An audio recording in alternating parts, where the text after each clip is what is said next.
Salut les Anacalyptiens, bienvenue dans cette nouvelle vidéo d'Anacalypsie. Ça fait très longtemps qu'il n'y a pas eu de vidéo sur cette chaîne koh et Pékin Express. Et vous allez voir que d'un coup, va y avoir plein de vidéos. Enfin, vous en aurez à peu près deux par semaine pendant une certaine période. Puisque oui, koh et Pékin Express font leur retour en février. Alors j'ai plus les dates, mais de mémoire, Pékin Express c'est le 16 février, donc pas la semaine prochaine, mais celle d'après. Et en plus je dis ça comme si je sais même pas quand est-ce que va sortir cette vidéo. Et bref, normalement Pékin Express c'est le 16 février et koh je crois que c'est le 28, 21 ou 28 février. Je crois que c'est le 28. Parce que je crois que c'est le jour où j'ai rendez-vous avec mon directeur de thèse, enfin directeur de mémoire plutôt. Attendez, je regarde vite fait. Mais je crois que c'est ça, ça doit être le... Ouais, non, je vais pas avoir l'info là. Mais de mémoire, le feu sacré, ça doit être le 28 février et Pékin Express le 16 février. Donc bref, on a les deux qui reviennent quasiment en même temps. Donc d'un côté c'est un peu dommage, parce que ça fait qu'on va avoir une période où on va avoir beaucoup de choses à dire ici, et d'un moment bah, on n'aura plus rien à dire, parce qu'il n'y aura plus aucun des deux programmes. Donc j'aurais préféré que les deux soient à différentes périodes, mais bon malheureusement ce n'est pas le cas. C'est un peu dommage, mais bon, c'est comme ça. Je vous laisse avec le générique, et aujourd'hui on va juste présenter les aventuriers et aventurières qui vont faire partie plutôt de l'aventure koh le feu sacré, qui je crois est le nom de cette nouvelle saison. Donc je vous laisse avec le générique, et on présente les membres après.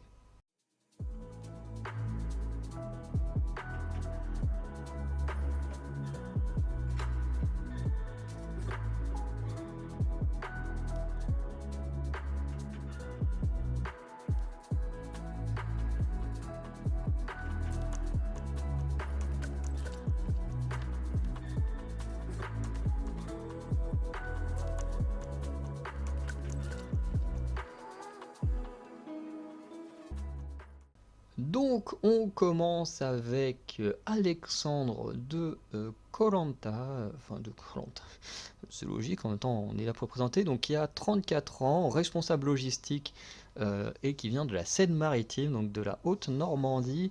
Donc oui, je vais juste les présenter, peut-être des fois donner un petit avis s'il y a des choses qui font que j'ai une chose à dire. Sinon, voilà, je ne donnerai pas plus d'avis que ça, hein.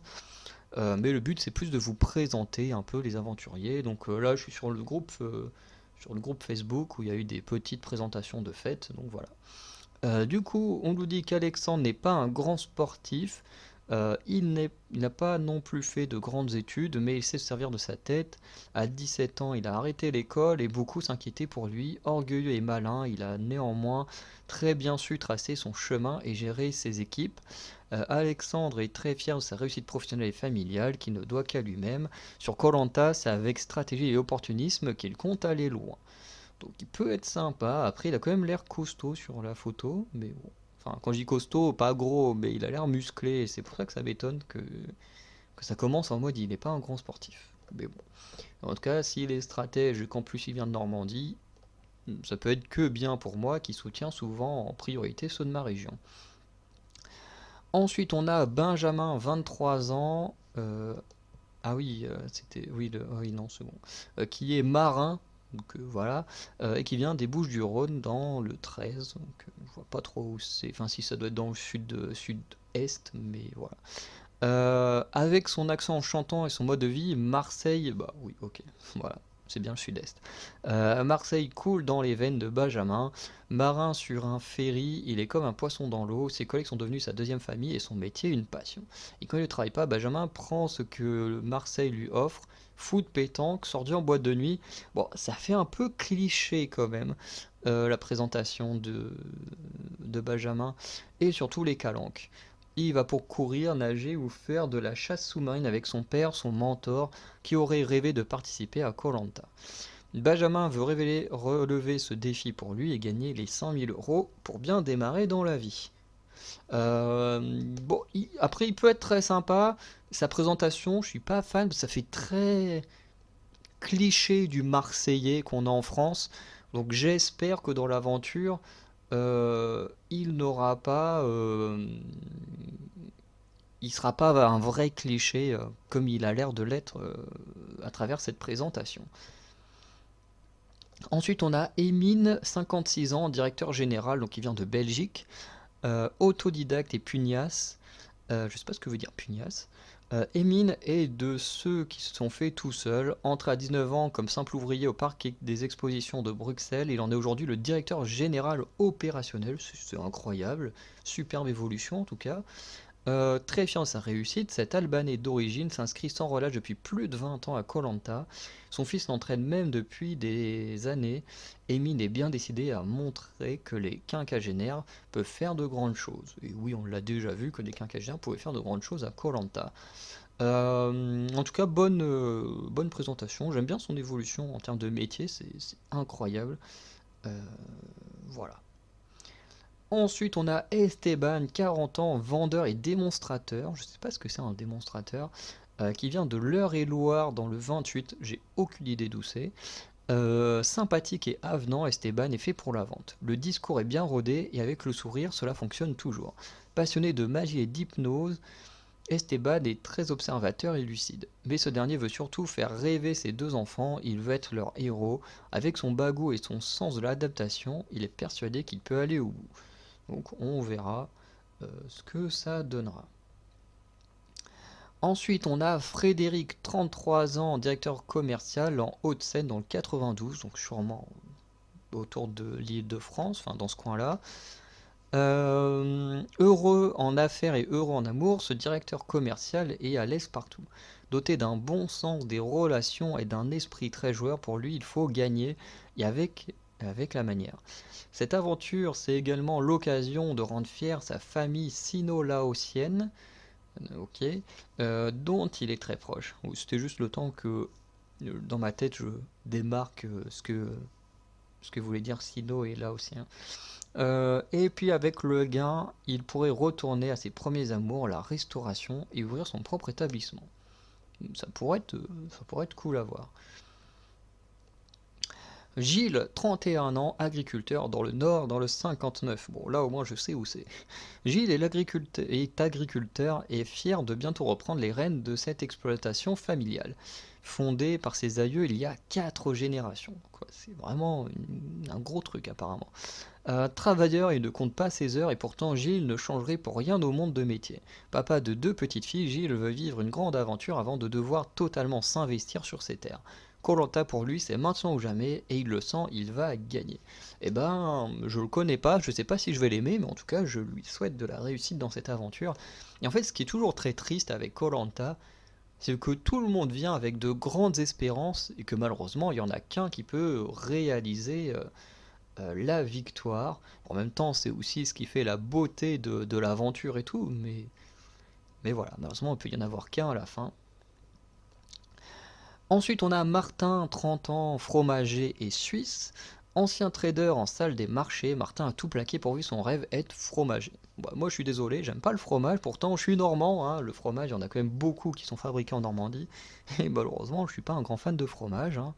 Mais ça n'empêche pas que je pourrais le soutenir, hein. C'est pas un critère pour ne pas apprécier ce koh Lanta, cet aventurier. Mais pour cet ambitieux optimiste, une fromagerie, ça n'est pas assez. Il en ouvre donc rapidement une deuxième et une troisième est en projet. Bah, je lui le souhaite en tout cas. Impatient, il faut que les choses soient toujours en mouvement pour Martin, chose que je comprends. Avide de grands espaces et de grands défis, quoi de mieux que koh Lanta pour repousser ses limites. Alors j'aime bien sa présentation parce que à part le côté fromager, il y a certains aspects où je me retrouve plus ou moins. Donc peut-être que ce sera l'aventurier que je suivrai. En tout cas, il a un profil que j'aime beaucoup. Ensuite, on a Nicolas, 43 ans, entrepreneur Corse 2A. Donc, c'est pas la partie nord de la Corse, ça, le 2A. Et le 2B, je crois que c'est la partie sud. Bref, ça se trouve, je dis des conneries, mais bon.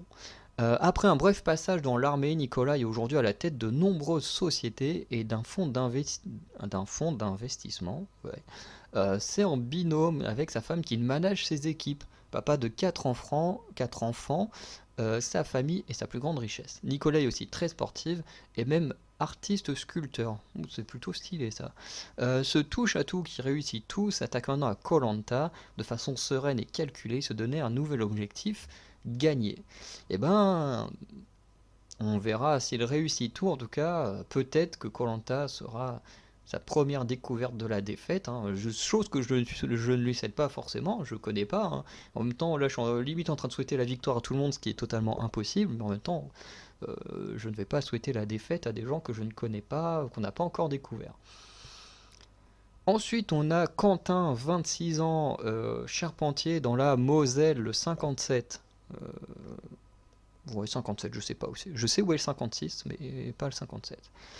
Quentin est un jeune homme mature, parce que j'essaye de me faire à peu près une idée d'où viennent les personnes, mais j'avoue qu'à part le côté Normandie, Bretagne, puisque la Bretagne est collée à nous, le Nord que je connais parce que j'étais dans le Nord, le coin à peu près de la Vendée que je connais parce que j'habitais là-bas, je connais un peu le coin Sud, Île-de-France, un peu l'Est, mais côté Alsace-Lorraine.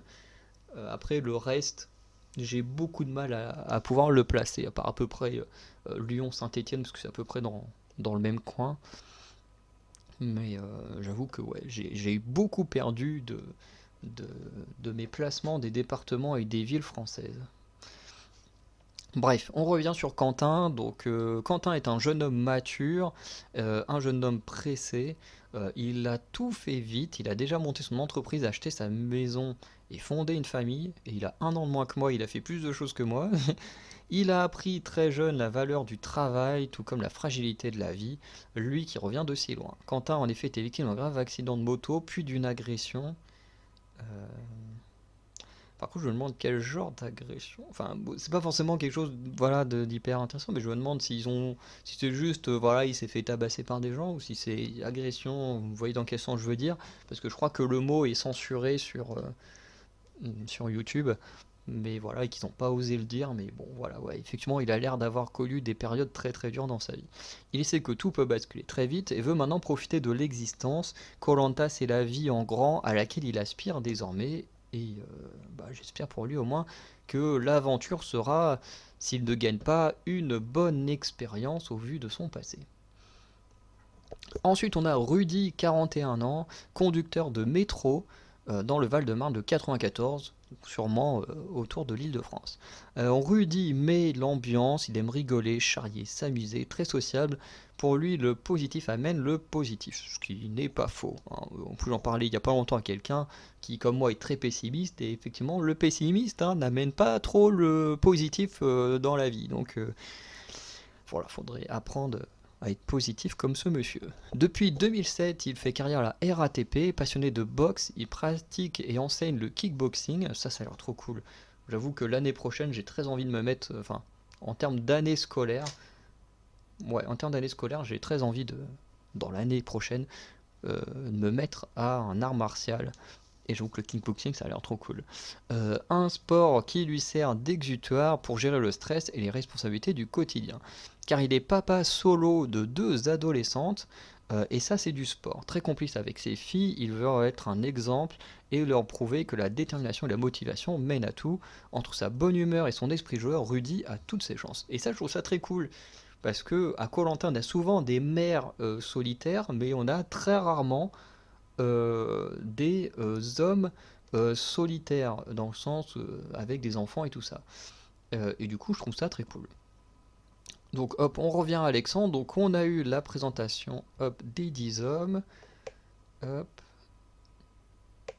Et hop, on passe à la présentation des 10 femmes. Donc on commence avec Anne-Sophie, 35 ans, professeure de Zumba, qui vient de Meurthe-et-Moselle dans le 54, donc normalement qui est dans l'Est. Anne-Sophie a grandi auprès de parents handicapés, une situation qui l'a poussée très vite à se débrouiller par elle-même. Anne-Sophie s'interdit de se plaindre ou de ne pas faire les choses à 100%. Elle qui estime avoir beaucoup de chance d'être en bonne santé, généreuse et bienveillante, cette professeure de Zumba se bat pour vivre de la vie que son père, victime d'un accident, ne peut plus avoir. Avec koh elle veut prouver à ses parents comme à ses enfants que tout est possible. Voilà, profil que je trouve plutôt sympa, on verra ce que ça donne. Célia, 49 ans, assistante familiale dans le Calvados. Et oui, là c'est chez moi, dans le 14. Célia s'inscrit à koh depuis 14 ans. C'est avec une détermination sans faille qu'elle se prépare à partir depuis toutes ces années.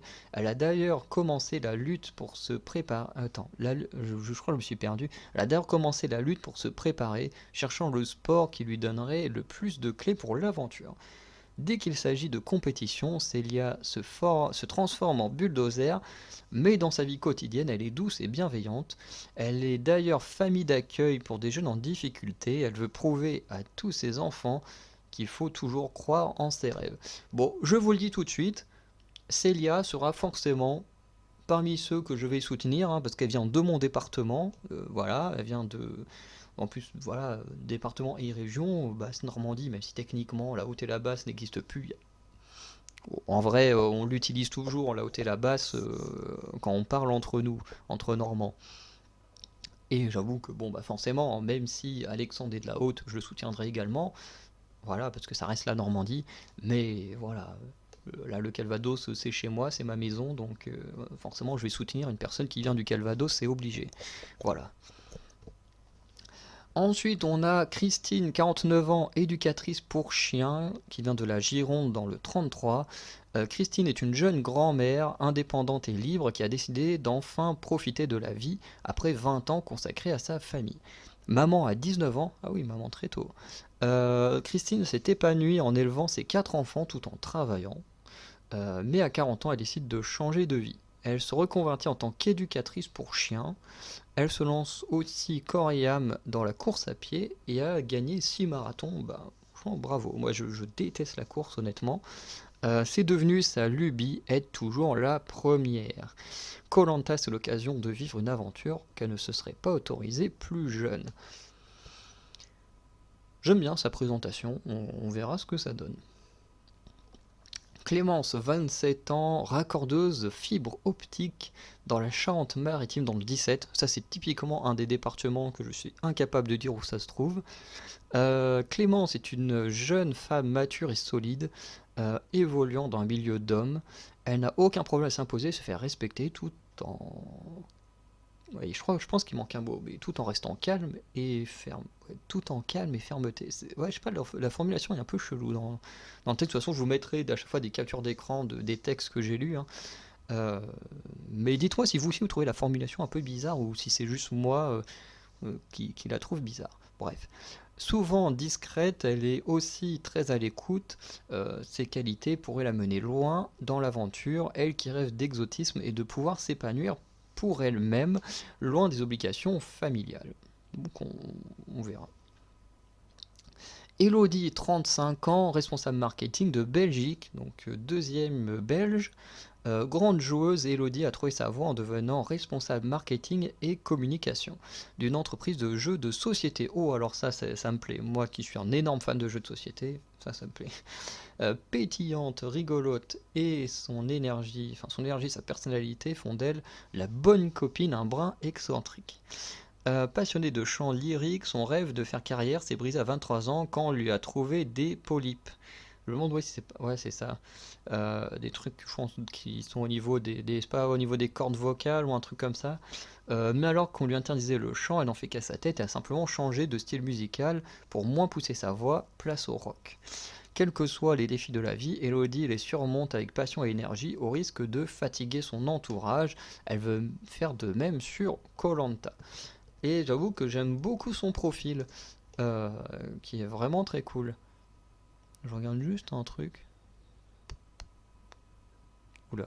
Ouais, bon, apparemment il y a trop de différentes versions de la polype, mais voilà. Je voulais juste vérifier, mais il y a trop de trucs. Ensuite, on a Grace, 39 ans, technicienne en plasturgie, qui vient de l'Ain, donc le département numéro 1, qui, si j'ai des mémoires, est plutôt plus ou moins dans le sud, mais je serais incapable de placer ce département. J'avoue que je suis en train de m'amuser à faire de la géographie en même temps que de présenter les aventurières, enfin et aventuriers aussi. Grace est maman de 3 garçons et auto-entrepreneuse dans la plasturgie. Je sais pas ce que c'est la plasturgie. Autant dire que les journées sont bien remplies, que c'est l'éternelle course. Habituée à tout gérer dès son plus jeune âge, Grace et une vraie pile électrique au caractère farouche et frondeur. Cette maman n'a pas sa langue dans sa poche et sait s'imposer fermement et souvent... Pardon. C'est s'imposer fermement et souvent sans douceur. Mais son humour et son sens de la dérision viennent vite décrypter les situations. Pareil, ce verbe est un peu chelou. Avec un tel bagou et le souhait de faire la fierté de ses garçons, Grace pourrait bien étonner. Donc là, à mon avis, on va avoir une femme de caractère qui pourrait emmener à quelques petits clashs. On va voir ce que ça donne. Helena, 27 ans, kinésithérapeute en Belgique, troisième belge. Du coup, on n'aura peut-être pas de gens du Luxembourg cette année. Ça fait 3 Belges, un Suisse. Ouais, 3 Belges, un Suisse. Pas de luxembourgeois, du moins de luxembourgeoise pour l'instant. En Belgique, Helena. Alors, est-ce qu'on aspire le H également pour les. Bref, on va faire avec et on verra si c'est bon ou pas. Helena est à la tête d'un centre paramédical, médical et sportif qu'elle a créé avec son frère jumeau. Ok. Elle est kiné, spécialiste du sport et coach sportive. Helena se sent bien dans sa tête et dans son corps, et sait qu'elle a tout pour réussir. Dotée d'une grande confiance en elle, elle est très compétitrice et a plus un penchant pour les sports individuels que ceux en équipe. Du coup, le début de l'aventure risque d'être compliqué pour elle. Très famille, Helena veut savoir si elle peut se débrouiller seule, loin des siens et de son cocon. J'ai hâte de voir parce que son profil me plaît bien. Ensuite, on a Julie, 33 ans, footballeuse, qui vient de l'Essonne, donc dans le 91. Julie est une fonceuse, une sportive, qui sait que l'on peut presque tout obtenir avec du travail et de la volonté. Bon, ça, je suis plutôt d'accord. La preuve, elle, la petite nordiste, issue d'une famille modeste, a réussi à intégrer l'équipe de France. Ah oui, non, la preuve, je sais pas pourquoi j'ai bugué. La preuve, elle, la petite nordiste issue d'une famille modeste, a réussi à intégrer l'équipe de France féminine de football. Elle a participé au Mondial 2019, ok. Passée par Guingamp, l'AS Saint-Étienne ou l'Inter de Milan, Julie veut aujourd'hui plus profiter de ses proches, elle qui est partie très jeune. Elle voudrait terminer sa carrière sportive avec un feu d'artifice, remporter Koh-Lanta, exceller dans le collectif comme un individuel. Pareil, très bon profil que j'ai hâte de suivre. Ensuite, Laura, 32 ans, photographe de la Charente-Maritime, donc on en a deux de la Charente-Maritime, que je ne sais toujours pas où c'est. Laura est une jeune trentenaire sereine et déterminée qui a décidé de vivre simplement et sans contrainte. Maître nageur et photographe, elle allie ses deux passions en s'étant spécialisée dans la photographie aquatique. Laura vit dans son camion aménagé et voyage au gré de ses envies. La vie de Laura est déjà une aventure et aujourd'hui elle souhaite aller encore plus loin avec Koh-Lanta. Pour elle, rien n'est impossible, quand on veut, on peut. En espérant que pour elle, ça marchera. Ensuite, Tania, 22 ans, diététicienne à Seine-Saint-Denis, dans le 93, et je me demande si c'est pas la plus jeune. Tout juste diplômée en diététique, Tania baigne depuis toujours dans le sport. Dès ses 5 ans, elle commence le tennis. Alors moi, j'en ai fait à peu près dans les mêmes âges. Qui lui procure un véritable esprit de compétition. Issue d'une famille slave, mère monténégrine et père serbe. Ok. Tania a reçu une éducation stricte. Et vous savez ce qui est le pire? C'est que je saurais plus facilement placer la Serbie et le Monténégro que la plupart des départements de la France qu'on a vus. Tania a reçu une éducation stricte où faire bien n'est pas assez, ok, et où l'on peut toujours faire mieux. Tania développe alors une grande détermination. Il y a 22 ans, elle est dotée d'une très grande confiance en elle et de beaucoup d'ambition. Pétillante, Tania ne se laisse pas indifférente et compte bien garder Koh-Lanta. Et j'ai hâte de voir ça aussi. Et du coup, on revient à Anne-Sophie, donc on a fait tous les profils. Donc on va conclure cette vidéo, on aura plus ou moins vu un peu les descriptions, je pense qu'elles sont faites par la production, voilà, qui décrivent un peu les 10 aventuriers et les 10 aventurières qui vont rejoindre cette nouvelle saison Koh-Lanta, le feu sacré, qui débutera à la fin du mois de février, qui sera toujours diffusé le mardi soir, tandis que Pékin Express sera diffusé le jeudi soir. En tout cas, j'ai hâte de retrouver ces deux émissions, qui sont mes émissions préférées en France, et voilà, j'aime trop en parler, donc voilà, j'étais très impatient de retourner dans ces aventures-là. Donc, dites-moi en commentaire qui vous allez soutenir en fonction des profils. Voilà, même si c'est qu'une idée de base par rapport à des profils, on sait très bien que tout peut changer une fois vu à l'écran. En tout cas, moi je vais forcément soutenir les personnes de ma région, donc Célia et Alexandre, puisqu'ils sont de la Normandie. Donc forcément, je vais soutenir ma région. Et ensuite, il y a d'autres aventuriers comme le Suisse, dont son profil me plaît beaucoup. Il y avait une Belge aussi, dont j'ai beaucoup aimé le profil. Bref, on verra une fois la saison commencée qui va réellement me plaire, même si j'aimerais quand même une petite victoire dans ma région. Bref, dites-moi ça en commentaire. Sinon, n'hésitez pas à aller checker les autres vidéos de la chaîne, même si, bah, à part des vidéos des anciennes saisons, il y a assez peu de vidéos autres. Et sinon, n'hésitez pas à aller voir les autres chaînes Anacalypsie où on propose plein d'autres sujets hors émission télé française. Voilà. Sinon, je vous souhaite une bonne journée ou une bonne soirée et on se retrouve très prochainement, notamment dans 1 ou 2 semaines, pour la review du premier épisode de Pékin Express, à moins que je trouve un petit post un peu dans le même style qui présente les différents binômes de Pékin Express, sinon on débutera directement avec la review du premier épisode de la nouvelle saison de Pékin Express. Bref, je vous souhaite une bonne journée, une bonne soirée et je vous dis à très bientôt. Ciao.